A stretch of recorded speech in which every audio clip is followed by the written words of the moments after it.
weekend eno ku Delta TV. Nindira kano katikitiki nkulabeko mukwano katikitiki ngolese byange nango ntwale wabula nabukera Anet omanyi okuyimba era nga yabadde ayimbira omwami we Tebandeke Geoffrey ate ye omwami Muwaire George William Salongo nayimbira Nalongo we Maaso Malungi Zaamu Nanyonga akayimba Zaamu oli misi choka mami oli misi wange Zaamu oli misi kukwanjula kwa Anet banange yakonye omuziki ng'afuluma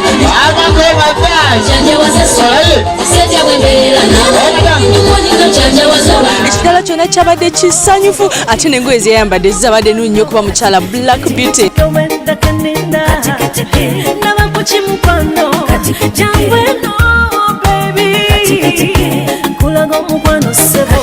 Ate okwanjula kwa Maaso Malungi as Nalongo bwe yabadde afuluma bannange yafulumye n'omuyimbi ow'ekirooto esimu bwevuga ogikwata n'ogamba otya?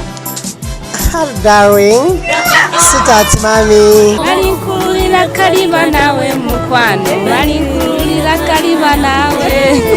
Olwo mwami Muwaire n'akanya kuyibwa birabo anti be bali mu kintu. Byonna tebusa mu programu y'okwanjula n'embaga ku Sunday ne saa zigenda kubeera 10 mpaka ebu nange Sharita.